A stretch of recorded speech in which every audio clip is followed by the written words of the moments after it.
Is living alone after 65 a lonely mistake or a quiet victory? Many people assume that getting older means you shouldn't live alone. They picture isolation, risk, and long, empty days. But in truth, living alone between the ages of 65 and 80 can be one of the most empowering decisions you ever make. It's not about pushing people away, it's about stepping into a space that's truly yours. A space where your preferences matter, your rhythms lead, and your peace is protected.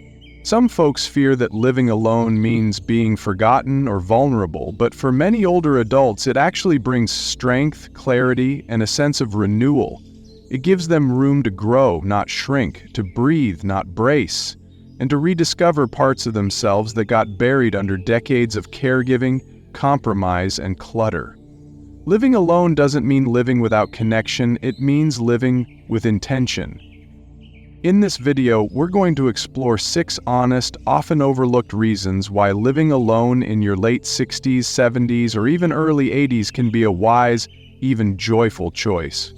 If you've ever doubted whether independence is still for you, or if the world has tried to convince you that solitude equals sadness, then this is for you. What you'll find here might surprise you in all the best ways. Now, let's get started. Number 1. A stronger sense of autonomy. Think back to those busy years, raising kids, juggling work, keeping a household humming with love and a little chaos. You made choices, sure, but how often were they just for you? Maybe you ate dinner at 6 because that's when everyone else was hungry, or you kept the radio off because the kids liked their noise. Now, at 65 or 70, living alone hands you the reins again.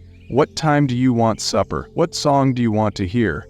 Do you feel like reading in the morning sun or sipping coffee in silence? These aren't small things. They're the threads of a life you get to weave yourself. It's a chance to stitch a tapestry of days that reflect your heart. A quiet joy you've earned through years of giving. For many of us, sharing space with others, be it adult children or caregivers, starts with good intentions. A warm hand extended in care. They help with groceries, check in after a fall, but slowly that help can shift. Your routines bend to their schedules, your voice softens in the mix. A 2020 AARP survey found that 34% of adults over 50 living with family felt they'd lost some control over daily decisions. That's not a failing, it's just how life can tilt when you're not the only one in the house. Over time, you might feel like a guest in your own story, your preferences tucked away to keep the peace. A gentle fading you didn't choose, but accepted. Take Norma, a spry 74-year-old I heard about whose spirit still danced despite life's stumbles. After a hip injury, she moved in with her son. The care was a blessing, hot meals, a safe roof. But soon, she stopped playing her old records because her grandson grumbled about the noise. She ate when the family ate, slept when they settled down. One day she realized weeks had passed since she'd picked her own bedtime. When she healed and went back to her apartment, something clicked. She danced in her kitchen to Sinatra, stood a little taller, smiled wider. It wasn't just the space, it was the freedom to choose. She reclaimed her days, her music, her light, a victory born from her own hands. That's what living alone offers, a return to your own compass, a steady guide through life's winding paths. It's not about shutting out help when you need it, it's about keeping your dignity close. Those life lessons from the elderly, like Norma's, remind us that autonomy isn't selfish. It's a quiet strength that lifts your spirit and keeps you whole. It's the power to say, "This is mine," a gentle rebellion against time's pull, a gift you give yourself after years of giving to others. When was a time in your life when you felt truly free to make your own choices? How did it shape who you are today? Share your story in the comments. I'd love to hear it. Number 2, a more peaceful environment. Do you remember the last time your house was truly still?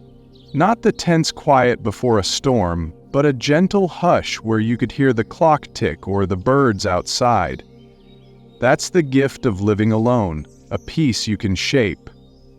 No TV blaring from the living room, no early morning footsteps jolting you awake, no chatter spilling through the walls. It's just you, your favorite chair creaking under you, and a stillness that feels like a soft blanket. It's a sacred pause, a tender embrace from the world, letting your soul settle into its own gentle rhythm. Science backs this up. Studies show that constant noise, like a busy household, can spike cortisol, that pesky stress hormone tied to everything from sleepless nights to high blood pressure. The National Institute on Aging notes that older adults thrive in calm settings, with lower stress linked to better memory and heart health. When you live with others, even the dearest ones, their energy seeps in, rushed mornings, loud laughter, late-night worries. It's not their fault, it's just life overlapping. But in that overlap, your quiet corners fade, leaving you longing for a breath of calm amidst the storm of love and care. Gloria, a 70-year-old retired teacher, knows this well after years of a home brimming with life. For 5 years, she shared her home with her daughter and 2 grandkids. She adored them, those sticky hugs and bedtime stories, but the noise never stopped. Spills to clean, questions to answer, a TV always on. By day's end, she was wrung out. When her daughter got her own place, Gloria's world softened. She slept deeper, her stomach settled, even her memory sharpened. It wasn't medicine, it was peace, pure and simple. She found her days blooming again, wrapped in a hush that felt like homecoming. That's what solitude can bring. A chance to let your nerves unwind, to feel steady in your own skin again. It's not loneliness, it's a healing quiet, a space that listens to you. And once you taste it, you'll wonder how you ever lived without it. It's a gift you've earned, a stillness that cradles your spirit, whispering that you're enough just as you are, in this soft, sacred. What's a moment from your past when a quiet space brought you comfort? How do you find that peace now? Drop it in the comments, I'm all ears. Number 3, freedom to shape your own routine. There's a sweetness in waking up when your eyes are ready, not when the alarm or someone else says so. Eating when your stomach rumbles, not when the clock strikes noon. Running errands when the mood strikes, or just sitting with a book because the afternoon feels right. Living alone after 65 gives you that, a rhythm all your own, like a song you've waited years to sing. It's a melody of calm, a chance to listen to your heart's quiet beat, unfolding days that feel like a gentle gift to yourself. In those full house days, your schedule often danced to someone else's tune, a whirlwind you loved but didn't always lead. Kids needed breakfast before school, a spouse had evening plans, a neighbor popped by unannounced. A 2022 study from the American Psychological Association found that 40% of older adults living with family reported disrupted routines, leading to less rest and more fatigue. Over time, those little shifts chip away. Your morning walk fades. Your quiet coffee gets cold. You gave so much then.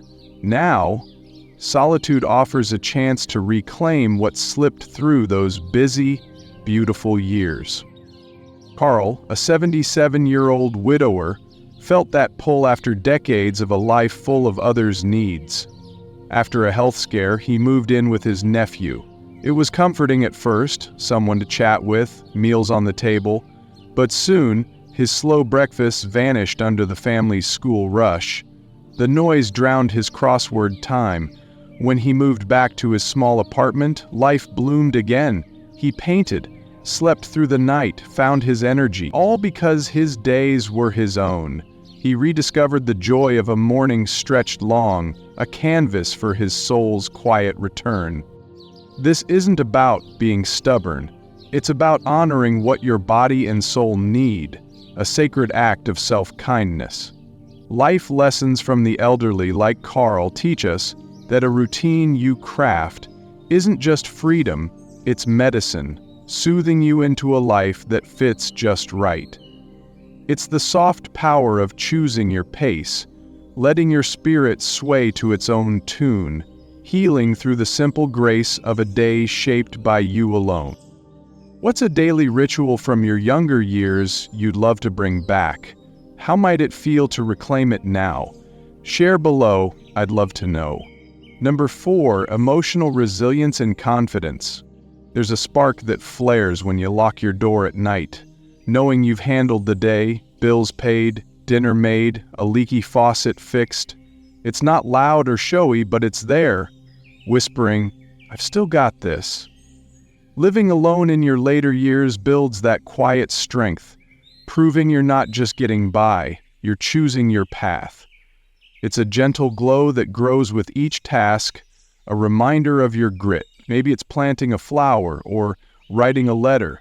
Small acts that shout your spirit's still alive, steady as ever.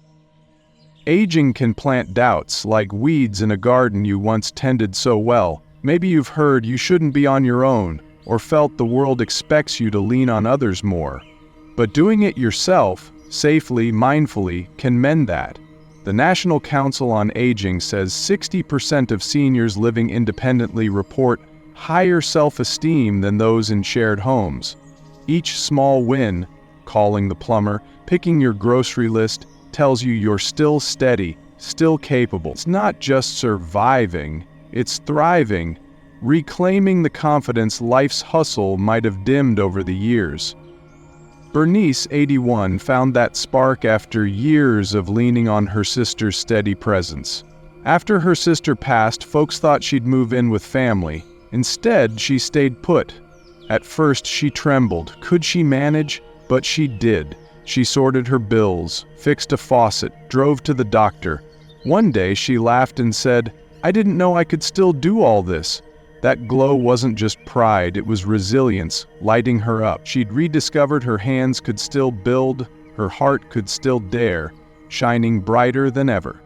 Living alone hands you those moments, bridging who you were to who you are, like a thread through time. It's not about proving anything to anyone, it's about trusting yourself again. That belief becomes a shield, steadying you through life's wobbles, filling your days with earned pride. You're not the young sprinter anymore, but the wise walker, pacing your own trail. Each step says you're here, still growing, still strong, with a courage that warms your quiet nights. When did you surprise yourself with your own strength? What did it teach you about who you are? Let me hear it in the comments. Number 5, fewer social conflicts and emotional friction.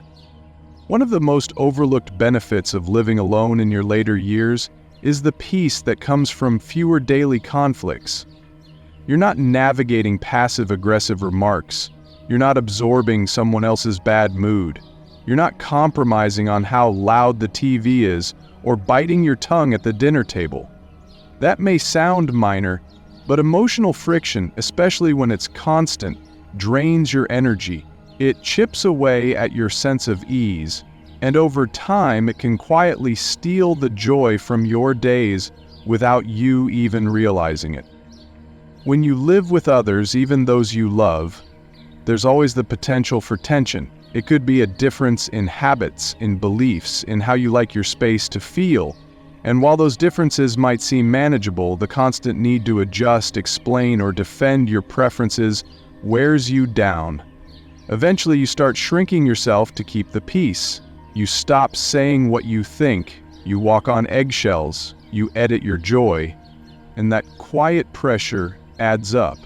Let's talk about Leonard, a 79-year-old who moved in with his daughter after a minor fall. She meant well, she wanted to protect him, but soon every choice became a debate, whether he could drive, whether he could eat what he wanted, whether he was allowed to work in the garden. After a year, Leonard asked to move into a small senior apartment complex, not because he didn't love his family, but because he missed his voice. Within a few weeks, his posture improved, his laughter came back.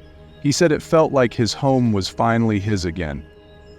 Living alone doesn't mean cutting people out. It means choosing when and how to connect. It means maintaining your emotional boundaries. It means making room for peaceful relationships, not ones forced by proximity. And when you do spend time with others, friends, children, neighbors, it comes from a place of fullness, not fatigue. That kind of clarity doesn't just help you feel better, it helps you love better. And that might be the greatest gift of all. What's a time you kept the peace at your own expense? How would it feel to let that go now? Share your thoughts below. I'm listening. Number 6. A deeper connection with yourself. There's a kind of knowing that only grows in silence. When you live alone, especially between 65 and 80, something opens up. Not just your schedule, not just your space, but your awareness. Without the constant noise of other people's opinions, without the subtle pull to entertain or explain, you begin to hear yourself more clearly. You start remembering what you actually enjoy, what you believe, what you miss, what still makes you curious. That kind of self-connection can be life-giving in ways most people never expect. We spend so many years wrapped up in roles: parent, spouse, employee, caregiver, always doing and always tending. But when the house quiets down and the world gives you room, you finally get the chance to ask, who am I now? What do I want these years to look like? And that isn't a sad question, it's a sacred one. Solitude becomes the canvas, and from that stillness, new things begin to grow. Maybe it's writing, maybe it's painting, maybe it's prayer. Maybe it's simply resting in your favorite chair, watching the light move across the floor, and feeling for once that there's no rush. Let me share the story of Harold, an 84-year-old widower who had always been surrounded by people. But after his wife passed and his kids moved out of state, Harold decided not to fill the silence.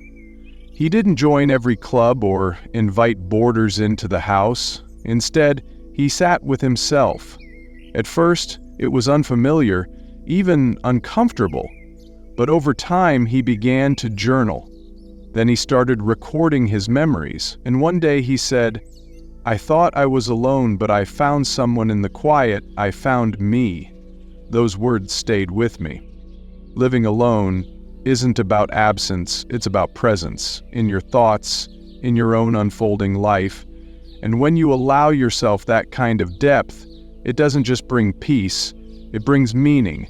You realize that aging isn't about fading, it's about uncovering. And in that uncovering, you don't just find comfort, you find yourself. What's something you've rediscovered about yourself in a quiet moment? How has it shaped your days? Tell me in the comments, I'd love to hear. Final thoughts. Living alone after 65 often gets a sideways glance. Folks think it's a lonely road full of risks, something you'd only choose if you had no other option. But for so many of us, it's not that at all. It's a return to something precious, a quiet unfolding of days where you get to call the shots while you still can. This isn't about closing the door on loved ones, it's about opening one for yourself. It's a chance to say, my likes, my time, my little corner of the world, they still count, and I'm gonna cherish them. You've earned this season, haven't you? Every mark life's left on you. Those scars from tough times, the laugh lines from the good ones, the boundaries you fought to keep, they're yours. A story only you can tell. Living alone gives you space to catch your breath, to let your thoughts wander without someone else's voice in the mix, to sit with your feelings just as they are. It's a peace that comes from being with someone who gets you through and through. And that someone is you. That's not a lesser kind of company. It's richer, deeper. Once you settle into it, you might find you weren't missing a thing. You were just waiting to find your way back to yourself. If you've been wondering whether this path suits you, don't let the world's chatter decide for you. Turn inward instead. How does your body feel when the house goes still? What does your mind do when no one's there to nudge it? What does your heart yearn for when the day stretches out all yours. The answers might come soft, but they'll be true, straight from you. Thank you for spending this time with us. We're so glad you're here. We'd love to hear your thoughts below. What touched you today, and how might it weave into your life? Your words mean the world to us. They lift us up and keep us going. If this spoke to you, give it a like, maybe share it with a friend, and stick around by subscribing. Your support helps us keep sharing stories and ideas to light your way. We'll see you next time, friends. As my grandma Rose used to say, there's wisdom in the quiet places. And here's an old proverb to carry with you. In the calm of your own soul, you'll find the strength of a lifetime. Here's to that strength, yours to hold.